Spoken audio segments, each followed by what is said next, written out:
aprendamos algunos comportamientos fundamentales de la luz para entender el funcionamiento de las fibras ópticas. La velocidad de la luz cambia cuando pasa a través de un medium, y este cambio en la velocidad se expresa por el índice de refracción. Esta variación en la velocidad de la luz conduce a otro fenómeno interesante, la refracción. Para entender qué es, hagamos un experimento interesante. En este experimento, la luz pasa a través de un prisma. Se puede ver que en la interfaz la luz se dobla, en lugar de ir derecha. Este fenómeno se conoce como refracción.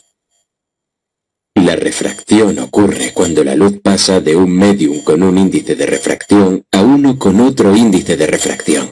La luz se dobla hacia la interfase cuando pasa de un medium de alto a uno de bajo índice de refracción. La refracción es la razón por la que un lápiz se ve doblado en un vaso de agua. Esta sencilla técnica de refracción se utiliza eficazmente en fibras ópticas. Ahora hagamos de este experimento uno hipotético. Utilizando algunos dopantes podemos aumentar el índice de refracción del vidrio en tiempo real. A medida que aumentamos el índice de refracción, la luz se inclina cada vez más hacia la superficie. Después de un tiempo se puede ver que la luz pasará a través de la superficie del vidrio.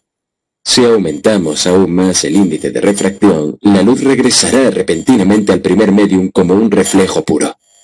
Esto se llama reflexión interna total. La reflexión interna total es posible si aumentamos el ángulo de incidencia en lugar de aumentar el índice de refracción. En este caso, a un cierto ángulo, llamado ángulo crítico, la luz volverá al primer medium. Este fenómeno de reflexión interna total se utiliza en los cables de fibra óptica para transmitir la luz.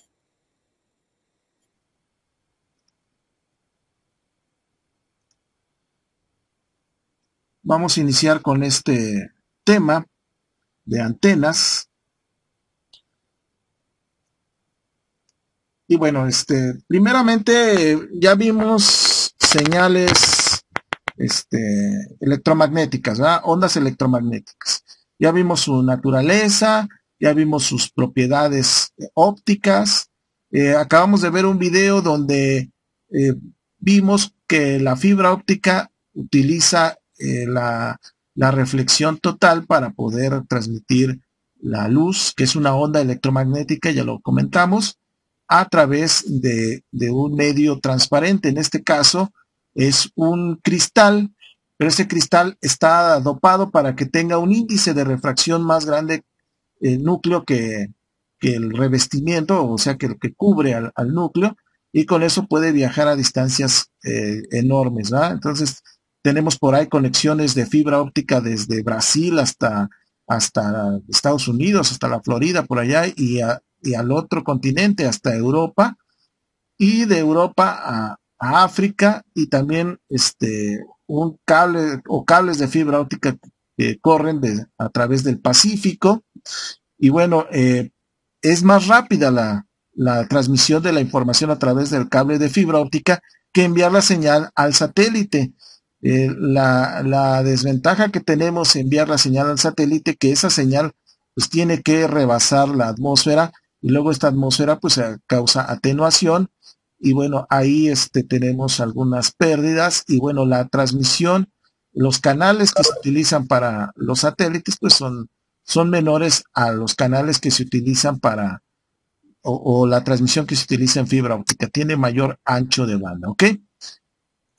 Bien, ahora vamos a enfocarnos ahora a cómo vamos a emitir esa onda electromagnética y cómo la vamos a recibir y cómo se va a procesar.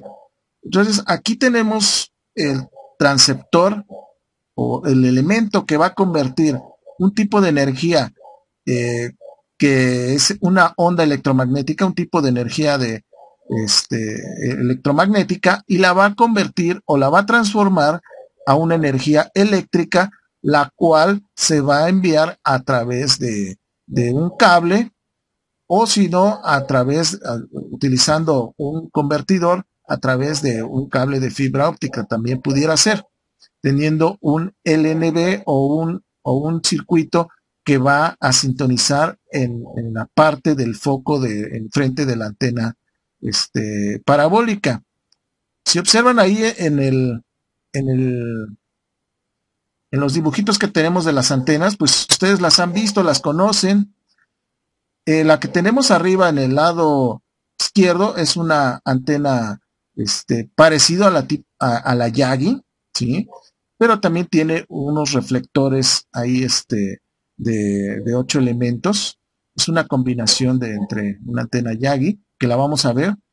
Y bueno, ese tipo de antena tiene unos elementos enfrente que son llamados directores, el dipolo que es el elemento activo que está en el centro, y tenemos los reflectores que vienen siendo los que van a reflejar la onda electromagnética hacia la parte del centro del foco, que es el dipolo, para concentrar la radiación en este tipo de antena. En el tipo de antena de tipo parabóide, ¿sí?, tenemos que las ondas electromagnéticas inciden sobre el plato y la van a reflejar hacia un punto focal, donde vamos a tener el LNB o el circuito que va a hacer la conversión entre lo electromagnético hacia lo eléctrico, ¿sí?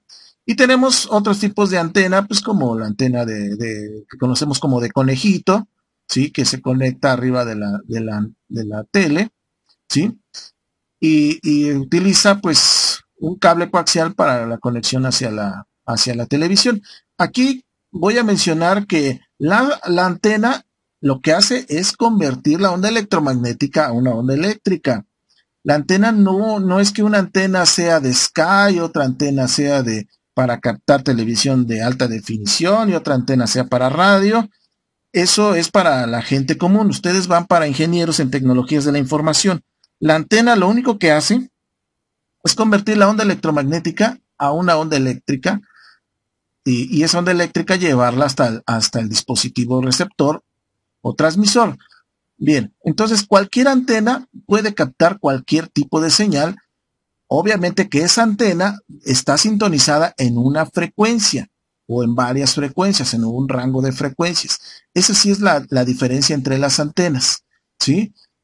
Por ahí me comentaban algunos de sus compañeros y también compañeros de trabajo que compraron una antena que iba a captar la señal de alta definición y bien bonita y que se rotaba y no sé qué más cosas.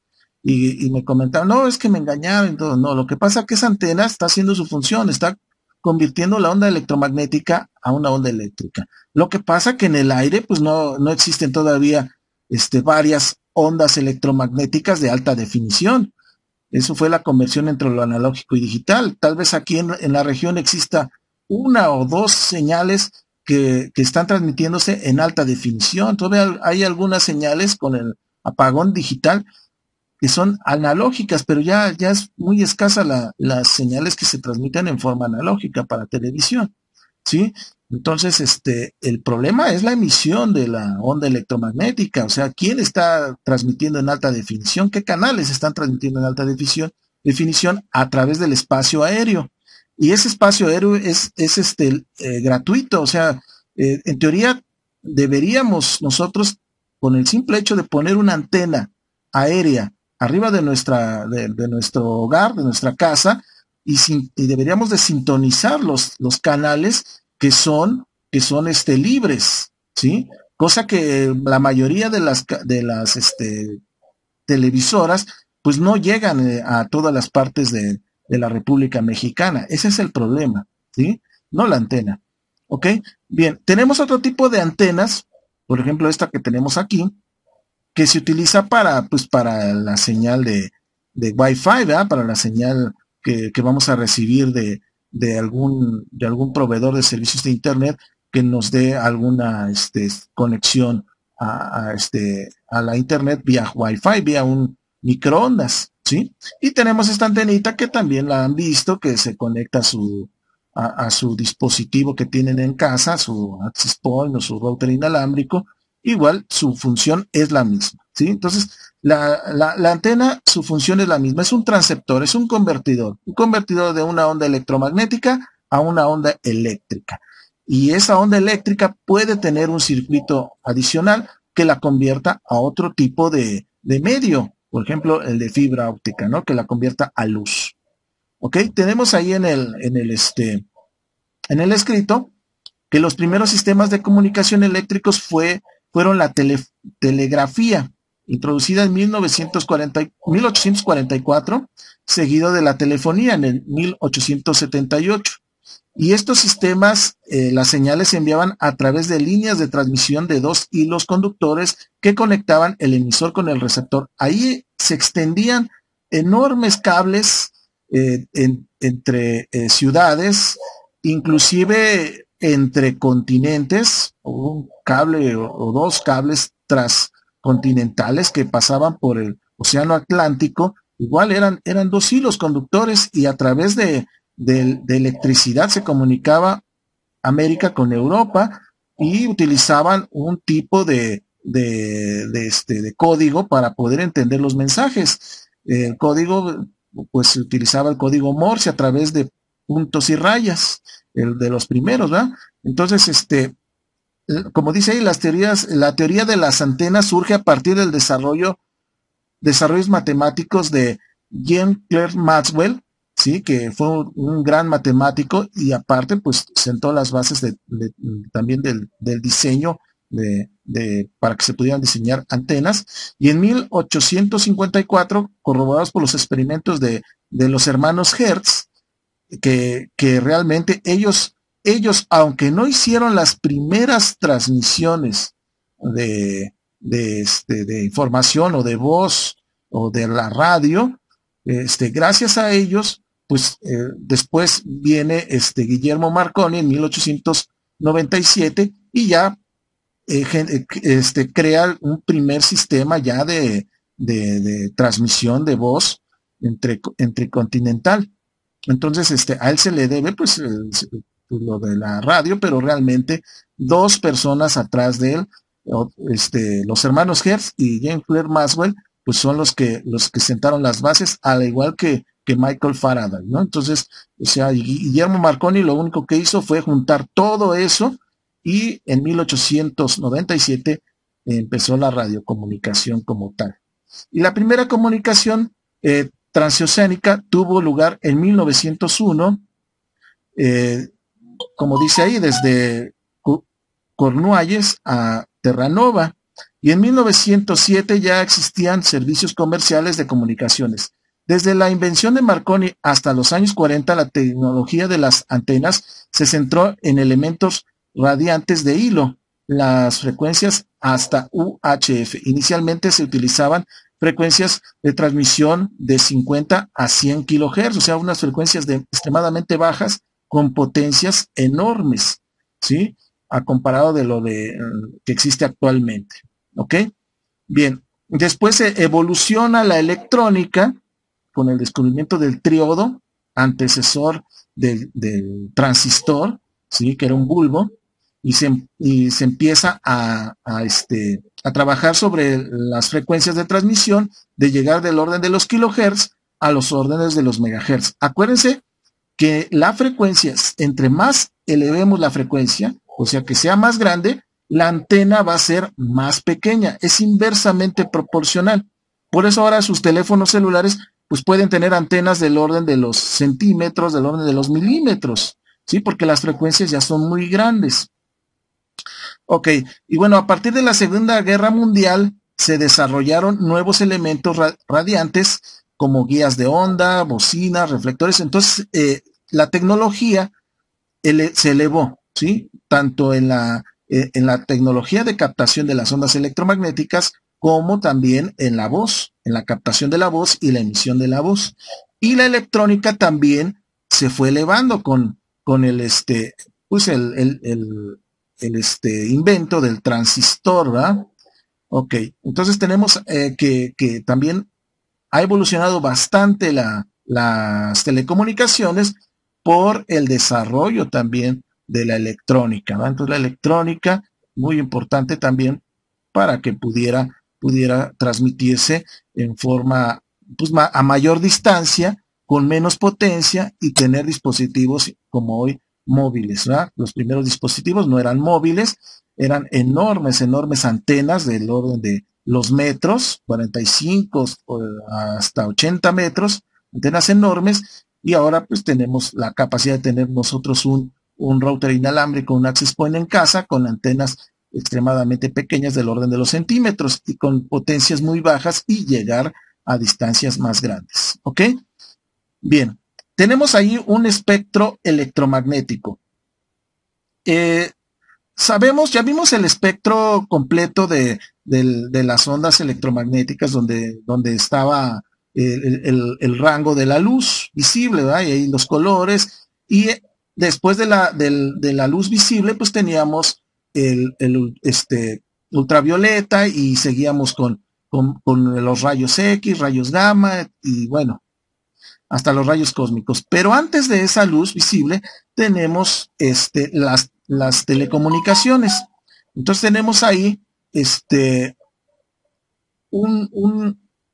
unos canales, unas bandas, unos espacios en frecuencia, si lo queremos llamar así, donde tenemos ciertas longitudes de onda y bueno, tenemos definidos las bandas, y esas bandas de frecuencia pues están dentro del espectro y están bien establecidas para que no haya interferencia entre ellas, ya que algunas bandas pertenecen, por ejemplo, para la transmisión de la televisión comercial, la radio comercial. Hay unas bandas que es para la banda civil, que es libre para los radioaficionados. Existen otras bandas que las utilizan exclusivamente la milicia, los militares, los navales. Hay otras muy exclusivas que es para el Wi-Fi, para las transmisiones inalámbricas de microondas, enlaces como las 5 GHz. Entonces tenemos establecidos los rangos de frecuencia, las longitudes de onda y para qué uso se van a utilizar, ¿no? Y tenemos ahí pues la banda en esta tablita desde la ELF hasta la EHF. Y si observan, pues va incrementándose la frecuencia desde 3 kHz hasta llegar a 300 GHz. Si observan, la frecuencia va a ir subiendo con respecto a la banda, y la máxima y mínima longitud de onda que tenemos del lado derecho es al contrario, desde los 100 kilómetros hasta llegar a 1 milímetro, ¿sí? Entonces es inversamente proporcional. Y eso es lo que nos va a importar para el diseño de nuestras antenas, ¿ok? Tenemos ahí la televisión y la FM, los canales que, por ejemplo, se utiliza el canal 2, utiliza una frecuencia de 47 a 50 y tantos megahertz, ¿sí? Habría que precisar exactamente de qué canal, pero ahí tenemos los rangos. Y la FM pues está desde los 88 MHz a los 108 MHz, y ya está establecida esa banda, ¿va? Dentro de los rangos, ¿va? Ok, tenemos el canal 5 al 12 entre 174 MHz a 230. Del canal 21 al 37 se va elevando de 470 MHz a 606 MHz, y de los canales de UHF de 38 a 69 de 106 MHz a 862 MHz. Entonces se va elevando la frecuencia y las antenas se van haciendo cada vez, las que captan en forma aérea se van haciendo cada vez más pequeñas, ¿ok? Bien, vamos a ver otro video que ya con lo que le estoy explicando de las antenas y de las ondas electromagnéticas, ya van a poder entender lo que vamos a ver y hacia dónde vamos a entender sistemas de telecomunicaciones, ¿ok? Entonces, dejen compartir el próximo video. El móvil es parte de nuestras vidas, pero estoy seguro de que sus mentes curiosas siempre se han visto afectadas por cuestiones como la forma en que un teléfono móvil hace una llamada y por qué hay diferentes generaciones de comunicaciones móviles. Exploremos la tecnología detrás de las comunicaciones móviles. Debido a que es la quinta generación, esto significa que hubieron 4 tecnologías anteriores. El 1G permitió que tuviéramos los teléfonos móviles por primera vez. Hizo posible que pudiéramos realizar llamadas telefónicas fuera de nuestras casas utilizando redes inalámbricas. Luego apareció el 2G. Entre los avances que incorporaba, el de mayor impacto fue el de servicios de mensajes de texto, conocidos como SMS, que son las siglas de servicios de mensajería corta en inglés. Algunos años después, aparece la 3G. En esta etapa, comenzaron a aparecer los teléfonos inteligentes. Entre los avances que se tuvo, el de mayor impacto fue la navegación en Internet a través de los teléfonos móviles con interfaces similares a las de un computador. Y en el presente, estamos utilizando la tecnología 4G. Esta tecnología nos permitió tener altas velocidades de navegación en nuestros teléfonos celulares, permitiendo acceder a servicios como videos de alta definición, redes sociales y videollamadas por medio del Internet. Las mejoras de velocidad, latencia y densidad en 5G se dan gracias a diferentes tecnologías como las ondas milimétricas, celdas pequeñas, MIMO masivo, beamforming y comunicación full loop. Por ejemplo, muy pronto los automóviles tendrán comunicación continua a través del 5G. Cuando un carro detecte algún problema de seguridad en la carretera, esta información será transmitida a carros cercanos para que puedan estar advertidos de la irregularidad. Es decir, tendremos una aplicación de seguridad de tránsito que se basará en la interacción automática de los automotores. La seguridad de los conductores no será la única aplicación. También podremos jugar videojuegos entre los pasajeros de diferentes carros. Adicionalmente, también tendremos otras aplicaciones de entretenimiento que incluyen música, envío de fotos, videos, etc. Adicionalmente, esta tecnología podrá ser utilizada para sistemas de emergencia. Por ejemplo, la ambulancia podrá transmitir en tiempo real la información de salud del paciente, como los datos cardíacos, el pulso y opiniones del personal de salud, para que cuando el paciente llegue al hospital pueda ser tratado de una manera oportuna y óptima. El 5G también permitirá ampliar los diferentes tipos de aplicaciones de realidad aumentada, ya sea de entretenimiento como de información. También permitirá el desarrollo de la realidad virtual, para que podamos acceder a estos servicios desde cualquier parte de la ciudad. Adicionalmente, permitirá que los sensores, actuadores, robots y computadoras de una fábrica puedan comunicarse en tiempo real, para que la inteligencia artificial pueda tomar decisiones en el proceso de fabricación de productos. Bueno, la aparición de 5G logrará cambiar de gran manera la vida de los usuarios, entregando diferentes tipos de aplicaciones del área de entretenimiento, de conectividad ubicua, de transportes autónomos e Internet de las cosas. Las tecnologías de móviles, ¿verdad? En este caso de la telefonía celular, y bien pues hay mucho que todavía que ver, ¿no? Que es a lo largo de esta materia, aplicación de las telecomunicaciones, para que lleguen a entender lo básico de todas estas telecomunicaciones hasta las 5G. ¿Ok? Lo que está evolucionando es la forma, o sea, la tecnología de cómo se transmite, más sin embargo las antenas siguen siendo las mismas, o sea, la tecnología que usamos para antenas, pues, es la misma. La antena, lo único, como les comento, va a convertir de una señal electromagnética a una señal eléctrica, que coloquialmente pues la confundimos con, como cuando dicen, me voy a comprar una antena, ¿no? Y ya compran todo el dispositivo, pero ese dispositivo, aparte de tener la pura antena, tiene también un circuito electrónico, ¿sí? Entonces ese circuito electrónico pues tiene la tecnología.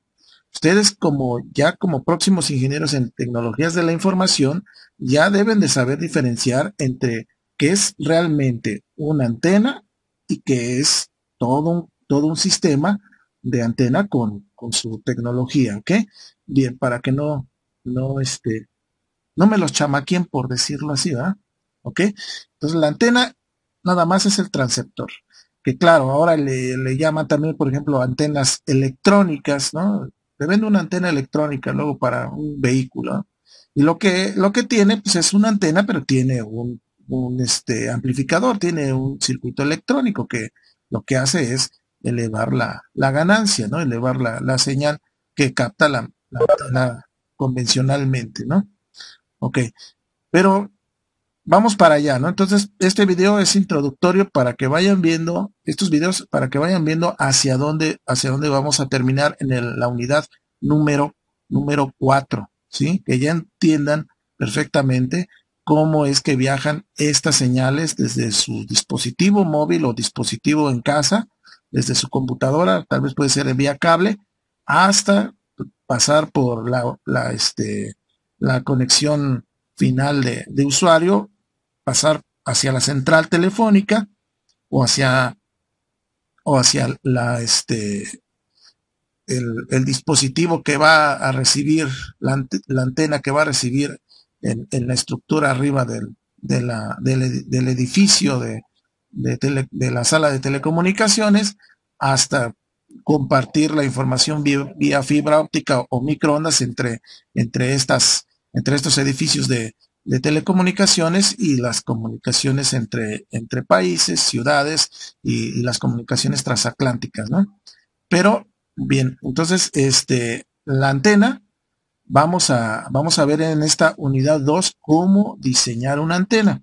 Y lo que necesitamos saber para esa antena es frecuencias, las que van a utilizar, y con esas frecuencias vamos a encontrar longitudes de onda.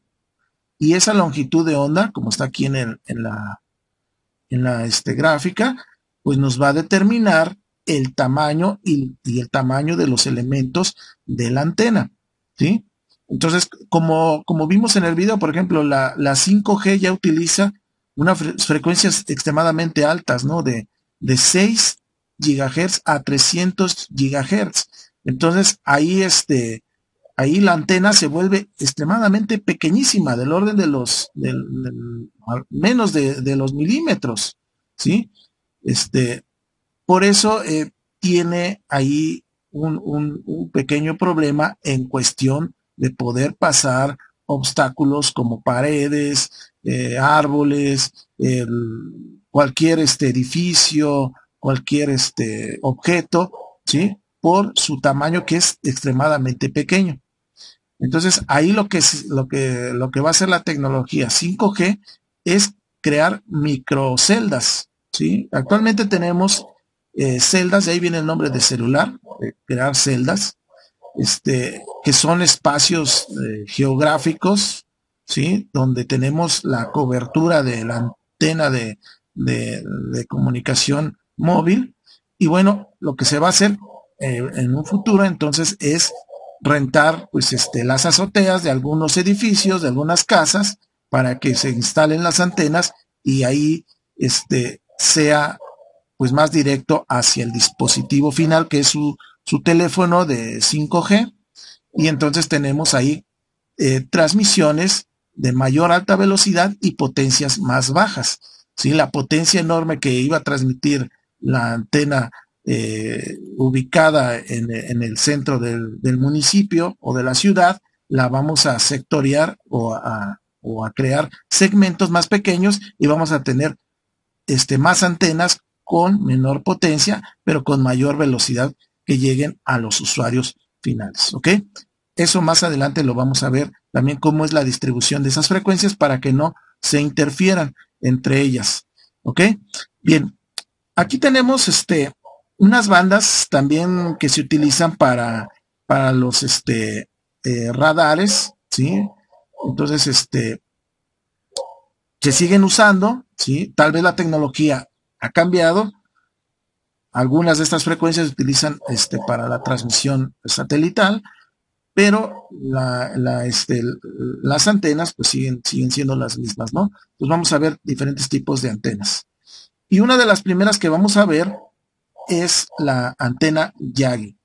La antena Yagi UDA, o por los dos, las dos personalidades que trabajaron en ello, ¿sí? Ahí vienen los nombres de la Universidad Imperial de Tohoku, ¿sí? No sé si lo pronuncié bien. Bueno, ahí vienen los dos científicos que trabajaron, o las dos personas que trabajaron en esta antena, y bueno, en su tiempo fue una invención pues avanzada, ¿no?